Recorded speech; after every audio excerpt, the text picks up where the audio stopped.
Welcome to the Autoimmune Campfire. Join us, coaches Helen and Nona, for honest, heartfelt conversations around living well with a chronic condition. Come sit at our campfire. There's a chair waiting for you.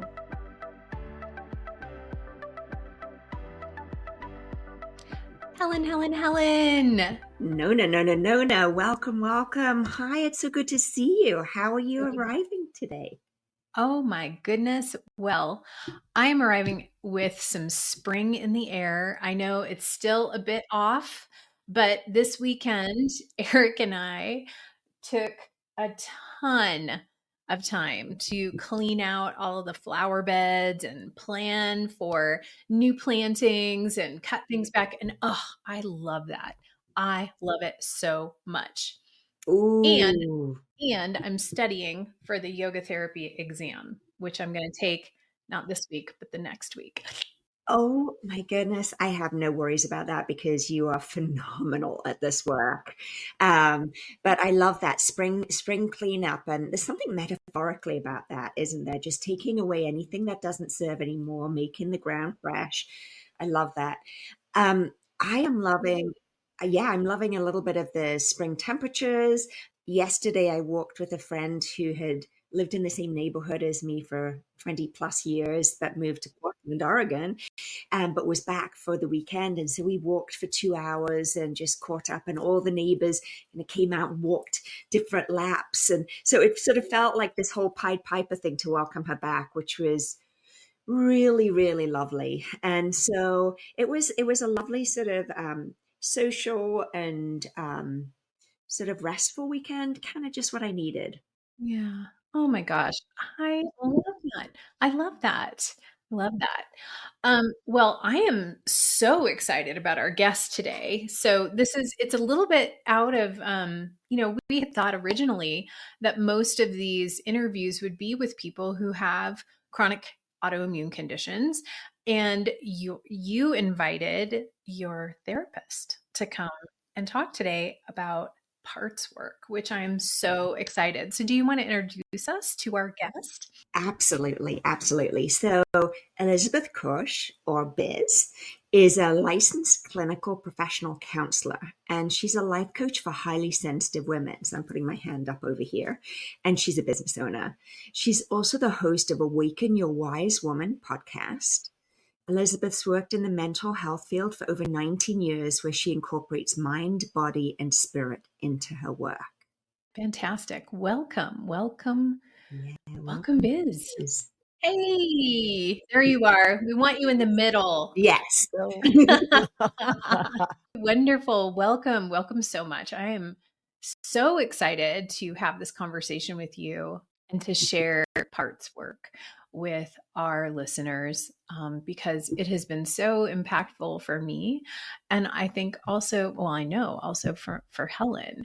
So for our listeners, it would be fantastic if you could talk a little bit about parts work and what it is, and then of course what you love about it. I want to know what you love about it too, but we need to understand a little bit about parts work first. So I know I'm totally breaking the rules by asking you two questions.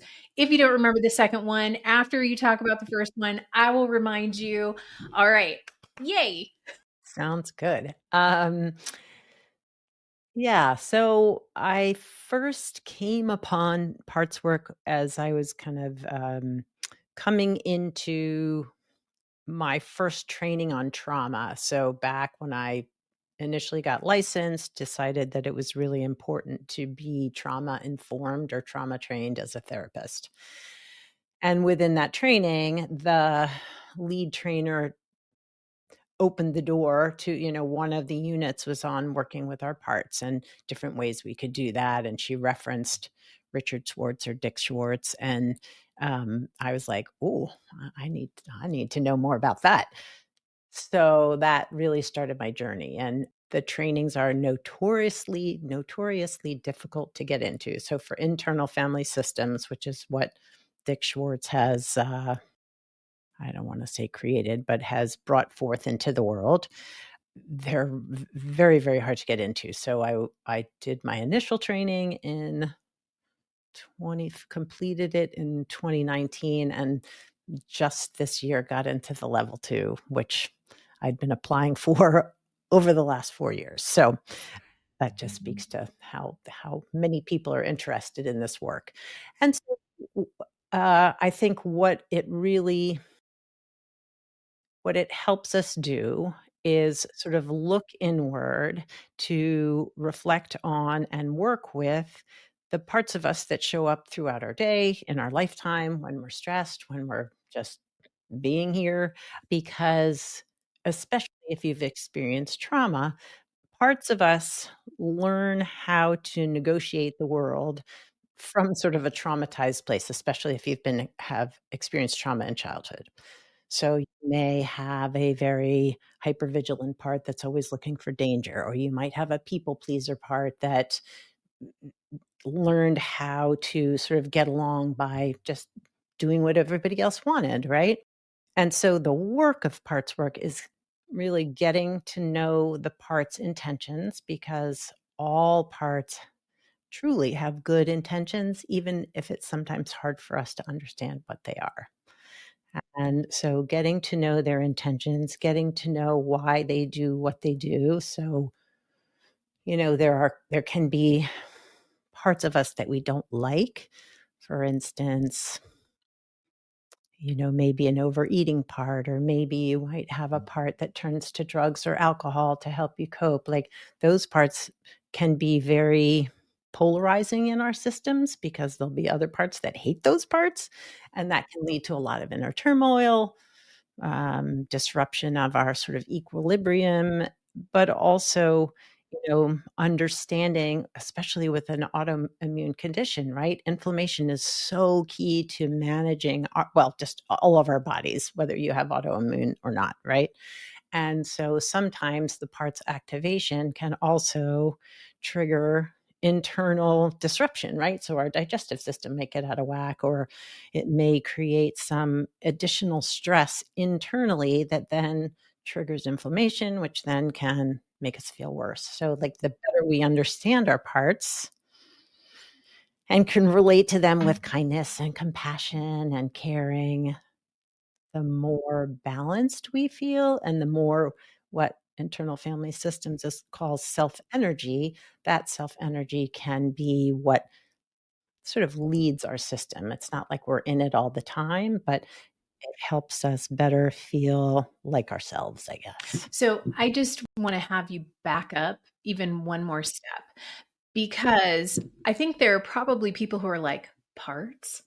What the hell does that mean? Because that can sound a little crazy. So I would love for you to just take a moment to kind of explain the theory behind what parts means. A part of me that thinks, like, I don't want to get too technical here, Sure. but Yeah. so for instance, throughout your day, you're going about your business, something disrupts it, right? You make a mistake, you say something unkind to somebody, and that voice you hear, that critical voice, says, what the fuck are you doing, right? What on earth are you doing, you stupid piece of whatever, right? Just this highly critical voice in your head that is just pointing out all the ways you mess things up, right? To me, so that's a part of you, right? That's not really truly who you are. It is a part of you that has learned to use criticism to keep you from making mistakes again. So it may sound, for some people, like you talk about your inner child, right? It's as if there's all these internal part. You have a system of parts, basically. We all do. So, and they show up at different times. So I have a really good manager part that likes to make sure I'm on time and that I'm showing up for the things that I need to do well prepared. I have a very well-known people-pleasing part that wants to make sure everybody else's needs are being taken care of, and kind of leaves my needs to the last, for the last minute. So it's just a way of relating to ourselves. And it doesn't necessarily mean we're broken, because really we all have these different parts of us that help us navigate the world. Is that helpful? Right. So what I hear you say is that oftentimes when we feel like I am this or I suck because I did that, like whenever we're over identifying with a certain narrative or a certain action or a certain set of behaviors, that we can actually think of those as being parts in our system, and that by using this language of parts, we can disidentify from them a little bit and maybe get some purchase on healing and changing things up. Absolutely. Yeah. Yeah. Yeah. And that disidentifying, I think, is really important. It's like the way we better understand our parts, objectives, or intentions is to have a little space there, right? So we can listen and better understand, what they need. And I know it sounds kind of funny as if we're talking about, but I do kind of imagine it in my own system as like I am relating to these, whether it's younger parts or parts that have learned how to navigate the adult world. It just makes me feel more compassionate towards them as if, they are like little people inside me. Not necessarily everybody has that same, it could just be energies that you feel, right? If you start to feel rageful or incredibly hurt, like there's probably a part of you that's being touched by something that is happening in your environment. I like to think about it sometimes as, we're all on a bus together and who do you want to have the wheel? Because I've often found that thing if I get really hooked and hijacked, there's there's this sense of, oh, I don't feel like myself right now. And so maybe if the perfectionist has the wheel, or it's sort of that space is where I notice that happening is where the space where I can go, okay, so I'm noticing this and I'm noticing this.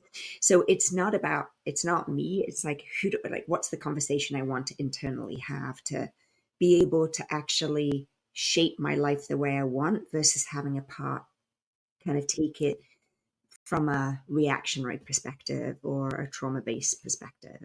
I would say that they're all you, right? I mean, all your parts are you, right?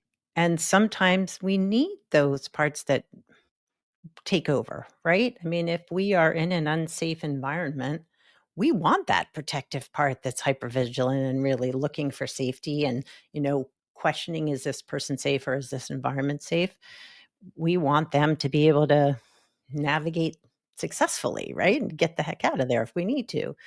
But oftentimes, the parts sort of perspective on the world, especially when we've had trauma, they're operating from a place of like, that's what's happening now, the trauma that happened in the past, right? That they're reacting from that space. So a wounded inner child or an extreme protective part is behaving as if I'm still stuck in that time when Yeah, maybe I'm yeah. not. It's so powerful. And I love what you said about getting more familiar with your parts and having these compassionate conversations helps with inflammation. And we know that inflammation is, happening a lot in autoimmune conditions. But in your experience, how do you think parts contributes to managing or thriving with an autoimmune condition? I mean, I heard inflammation, but I'm like, what else? Well, I know for myself, just I shared with you before we started that I am just coming off an outpatient patient surgery, but that kind of knocked me down for a week and a half, the recovery. I had parts, so I don't have I mean, I have a chronic health condition, but I don't have an autoimmune condition. So I'm familiar with what it's like when things flare up and I'm not my best. So I have parts that criticize me taking too long, like I should be feeling better. Or I have parts that say like, you deserve to rest, get off your feet, go lay down. But then I'm resting and I'm feeling guilty. There's parts of me that are showing up feeling guilty that I'm not doing enough, not contributing enough. And so oftentimes like those extremely polarized parts, like you should rest, no, you should be doing more, then creates enough internal distress that it can, sort of knock us back again into the distress, the physical distress of the condition, right? Yes. Oh, for sure. And I think the uncertainty, there's parts that want to lock it down and get ourselves on the path that we thought we were on. I mean, have a really hard time with the everything you plan to do today, not so much. Oh my gosh. Yeah. Yeah. Even if it's not like productive, quote unquote, plans, even if it's like, oh, I wanted to go away this weekend and have fun, right? And like, guess what? No, you're not. You're going to stay home. But I think our parts can sometimes aggravate, but our parts can help too, right? I mean, the part that really truly wants you to rest and take care of yourself, the parts that know what you need, to do that, they're really, I mean, they're all trying to help, but then maybe sometimes the help doesn't always sound like help, right? For sure. So what about if we make it a little practical and talk about what this looks like, the value of this in real life and how we talk about parts in our therapy? I have a real pleasing sweetheart who wants everybody to be happy. And, as you mentioned in our intro, that can sort of often mean you're at the bottom of the list. I think my hypervigilance looks like perfecting. So, that sort of Mhm. constantly driven over functioning. A lot of very fearful parts that really get amped up in autoimmune because I think there are a lot of things that can be scary in these conditions. So, I mean, and then there are, we've identified parts from previous work doing EMDR with a different therapist was these amazing parts that are sort of like this goddess part who comes in and is like, oh, sweetheart, you've got this, sort of almost like this spiritual part. And then my crone part who comes in and is just so loving and also holds me accountable. Like, I want you to be as, when you grow older, I want you to, I want you to think about me now so that you can give me the best life. So it's almost like it's a loving future old version of myself, but with accountability, which I think is helpful. So what would you observe about parts and what you're noticing about how it is when we work together, or what you think are the benefits? Well, I think you've described some of them. Like one of the sessions we worked on, and I'm not going to go into detail about it, but at the end of it, you were like, oh, I hear you relating to this part with lots of compassion and care and kindness, where I'm kind of saying, I want you to go away. I want to get rid of you. I want you to just be quiet and shut up. Yeah. And so this relates back to something you asked. The second question you asked, Nona, was that the reason I love it is because it helps us build this beautiful, kind, compassionate relationship with ourselves, which a lot of us don't have, right? That we weren't even taught that was possible. Yes. Yeah. I have a question Yeah. about you've brought up trauma and how this is so helpful when people have experienced trauma. And I wonder, either from your observation or from research, and I'm not sure if there is research supporting this, that people who have, do you know if people have experienced trauma have more parts and tend to have autoimmune conditions?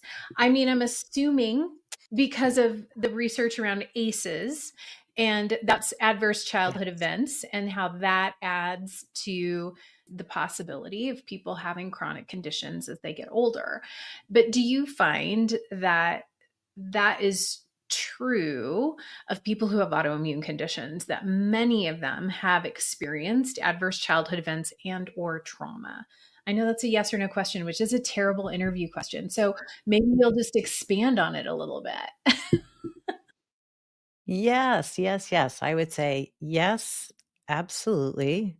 usually there is some, and I think what can be confusing, is that when we think of trauma, we think of either a singular event or something very clear and explicit, right? Where often, at least for the clients that I work with, that the trauma is more often like attachment wounds, right? So our emotional needs were not being met as a child. And so when that's happening, there are ruptures in our system, right? If our primary caregiver isn't meeting our emotional needs, we learn how to navigate the world from that perspective. But we also aren't given the opportunities, the tools, the unconditional love to build that sense of self from the beginning, right? So maybe if as a child your parent was sort of emotionally absent, either you could become an extreme people pleaser because that brings the attention toward you, even if it's maybe not the attention that you need. Or you could have a part that learns to take care of itself, become extremely self-reliant because nobody's going to give you what you need. You better figure it out yourself, right? So I would say that parts get formed around the traumas, and they can often be more active, more reactive, maybe a little more extreme than if you were raised in a loving, supportive home where maybe a trauma happened, but then you got the love and attention and the repair that you needed to move through that, if that makes sense. I mean, I can speak for myself. I experienced a very early childhood trauma that my parents knew about, but didn't have the resources or understanding of like what might need to happen to help me heal from that. So basically, like, oh, it happened. Yeah, we knew it happened. We're not going to do anything about it. So you're going to have to, basically, my parts are like, all right, I just have to figure out how to navigate the world myself.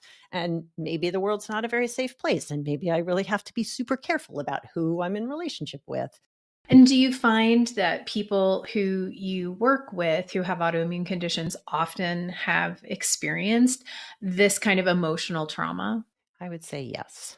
Yes. I think that's a really important thing for listeners to really, I mean, that can be a hard pill to swallow, but it's also, I think, in many ways liberating to recognize that if you engage with parts work, you have an opportunity to potentially repair and reparent with those parts of you that are still living as if they're in that trauma situation. That's what I heard you say, but I really think that can be so powerful for people to have a way to move forward with that kind of healing. Yeah. And I don't ever want anyone to think that, like, oh, if I haven't done this inner work, then like this autoimmune disease is my fault. Like I haven't done the things I need to fix it, right? Because that is just not the case.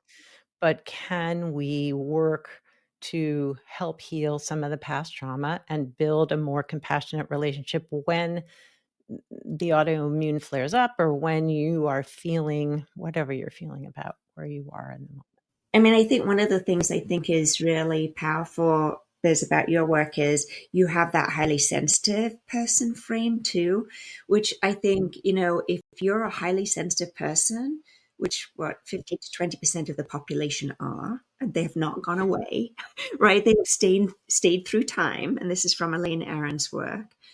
Then you're taking in more stimuli and processing more stimuli. So then it's almost like I just got this little hit while you were talking about it's more for the parts to work with. Like there's more coming in and there's more that they're processing you're trying to work with. And so I think there's a beautiful marriage in those two things of, oh, I see that. And there's also all of that work that Gabor Mate talks about, linking trauma with autoimmune disease. So there are indicators out there. I don't know how evidence based it is, but then it's an invitation. Well, what might help resolve this? Or what would this look like?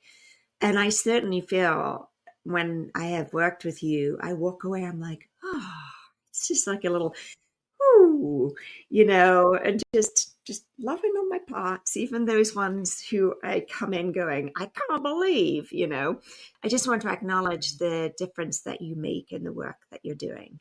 Thank you. Thank you. Thank you. Yeah. And I think for women and men who are highly sensitive, it can add an additional layer to, their healing and their experience, because yes, we're taking in the environmental stimuli, but we're also highly sensitive to the emotions of the people around us. And so if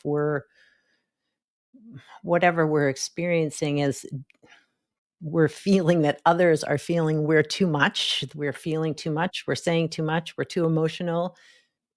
Once we start shutting those emotions down, that also then just traps all that energy within, which can cause inflammation and digestive issues and anxiety and depression and all of the struggles we can have as adults or teenagers or young kids. I have a question about that. I was just, when Helen was talking about highly sensitive people, and you were just talking about that, I thought to myself, well, I wonder if actually highly sensitive, I don't know how to say this so it doesn't sound weird.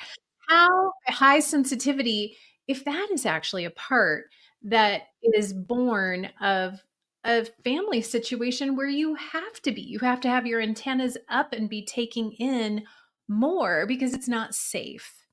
Like, I don't know. I just thought when Helen was talking, I was like, I have definitely I've thought of myself as being highly sensitive. And as I've done more parts work and felt safer in my body and done somatic work, I'm not as sensitive anymore. Like, I don't have as much like reactivity and like, oh my God, I have to pay attention to everything that's going on to make sure everything's going to be okay. Like, so I'm curious about your take on that. Like, because we're talking about different things as being parts, but that isn't something that you've kind of presented as a part. You've presented it as more like an I thing, right?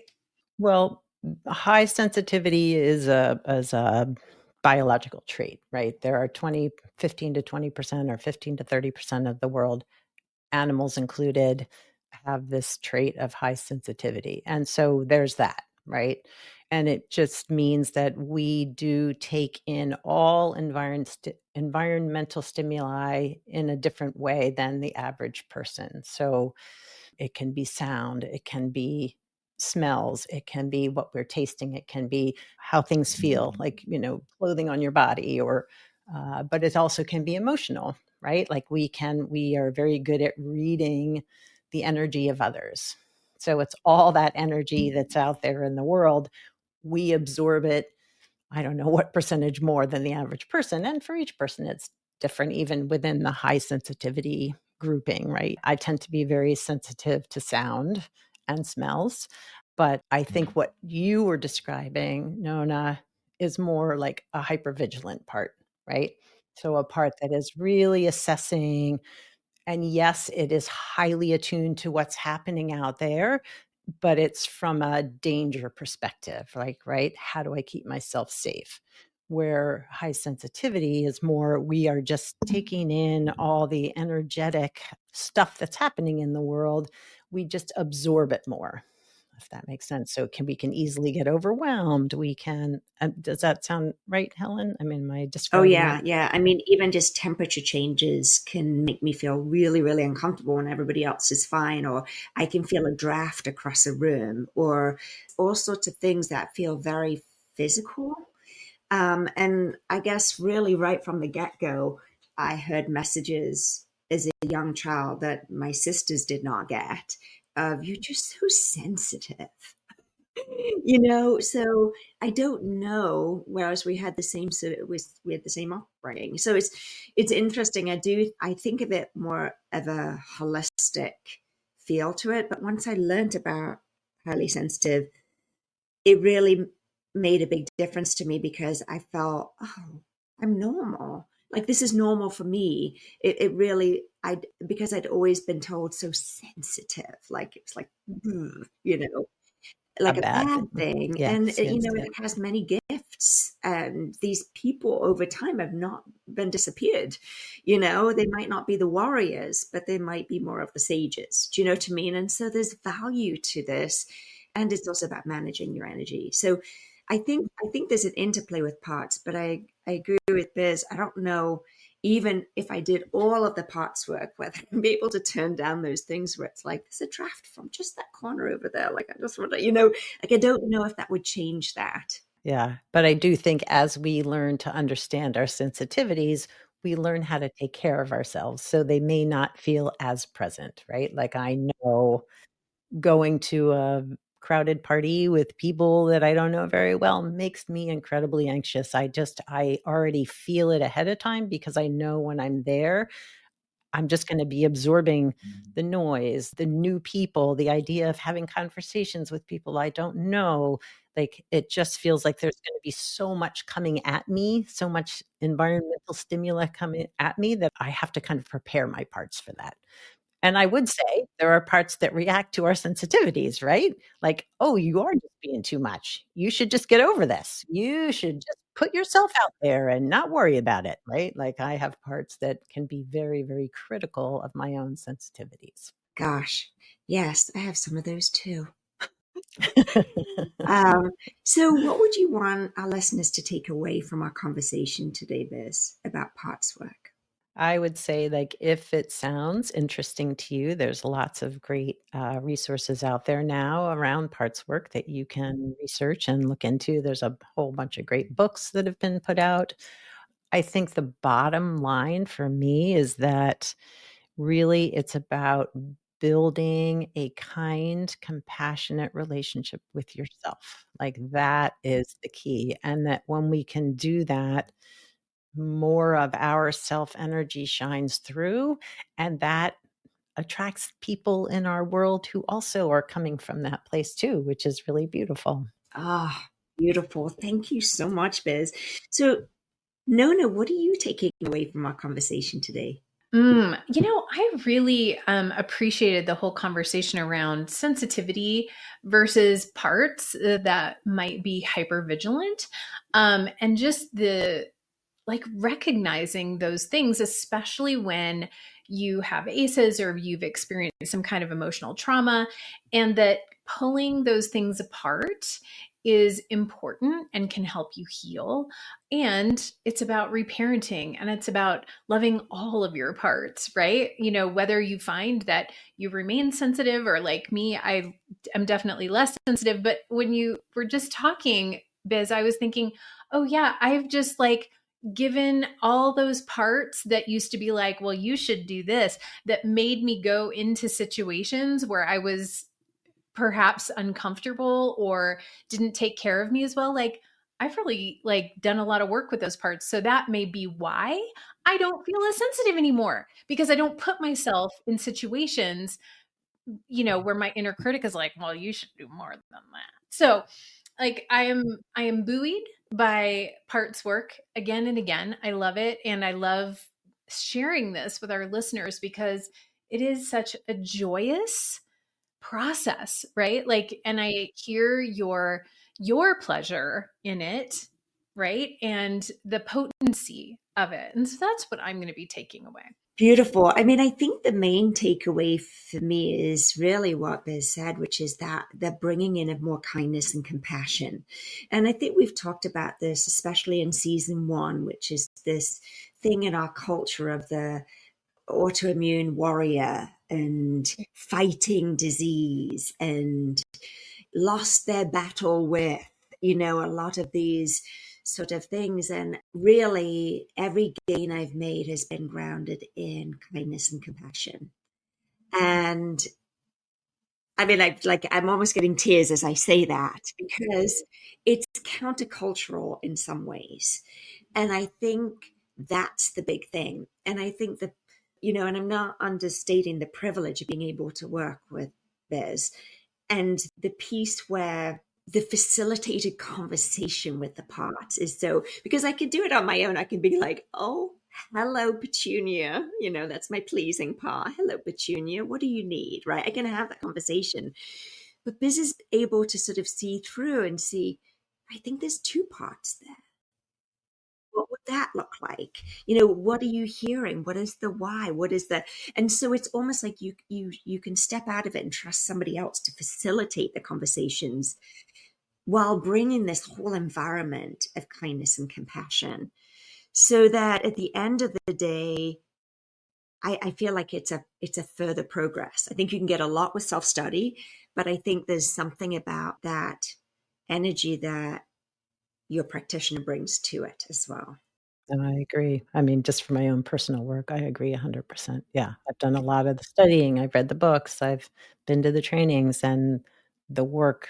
I have an IFS therapist myself, and the work that I've done with that therapist has been more than I think I could have done myself alone. So I think that's what I'm taking away is the value of the work that we're doing. And this is something that one of the things that I think for me is really important to invest in it, because I have just, I have a PhD in GI health, but also catastrophizing. I can go there in a split second. And this helps give me that space and the structure around when I go down a loop. So thank you. Thank you so much. Biz, I'm wondering, how can our listeners get in touch with you? I am a therapist, so I'm licensed in Maryland and Delaware to see clients that reside in either of those states. And you can find me there at progressioncounseling.com. But I'm also a life guide for highly sensitive women. And you can find that at elizabethcush.com. And Cush is spelled with a C, not a K. AI likes to transcribe that inaccurately, but that's okay. But yes, you can find me there. And also on my podcast, Awaken Your Wise Woman. Which is wonderful too. Fantastic. Oh, Biz, thank you so much for taking time to be with us today. Absolutely love your wisdom and your presence. And it's been such a gift to have you here. So thank you. Thank you guys both for holding this space. It felt really, really nurturing. Thank you. Thank you so much for being with us, Biz.